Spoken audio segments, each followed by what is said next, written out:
सारे भयंकर से भयंकर पापों का प्रायश्चित ब्राह्मण के लिए है, पर धोखे से भी शराब पीने के बाद प्रायश्चित का विधान नहीं है। हम प्रायश्चित कह देंगे यहाँ तो हो सकता आप लोगों को बड़ा खराब भी लगेगा।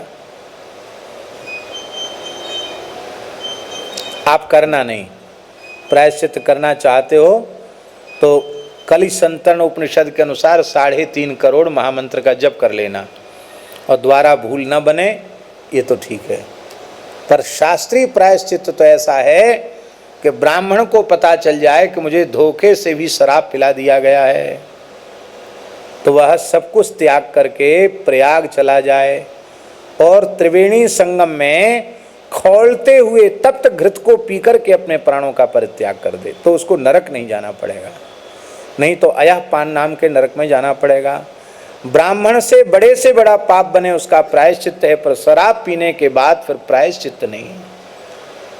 ओहो, बहुत भयंकर पाप है शराब पीना ये।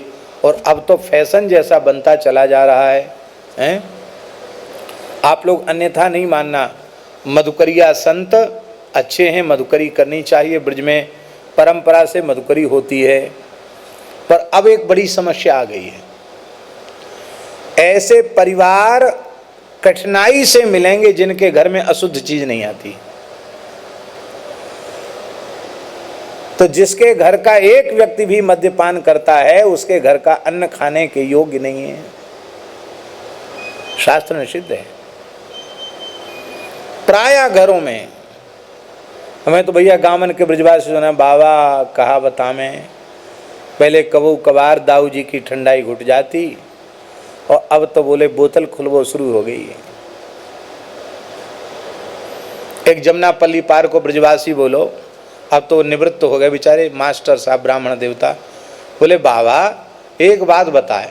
कहा, बोले ये बामन के छोरा उल्टी पलटी चीज काहे को पी रहे हैं? बोले हम मास्टर हैं, मास्टर के छोरा ज्यादा पी में। तो हमने कहा तुम ही बताओ, तुम मास्टर हो तो तुम ही बताओ। बोलो बाबा हम बतावें, उनको बताओ। बोले मेरे मन में तो एक बात आ रही है, ये जितना उत्तर प्रदेश सरकार मास्टरों को तनख्वाह देती है ये सब आबकारी विभाग से इसका पैसा आता है। आबकारी विभाग ये शराब वाला विभाग, इसके टैक्स से।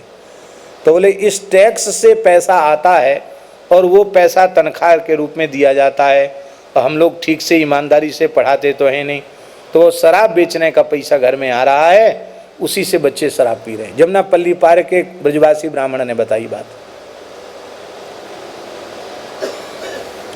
इसलिए मद्य मांस आदि निषिद्ध पदार्थ इनसे बचना चाहिए। ब्रजवासियों को तो विशेष रूप में, क्योंकि ठाकुर जी की बड़ी कृपा भई है, ऐसे पवित्र देश में उनका जन्म हुआ है, ऐसे पवित्र रज में उनका जन्म हुआ है।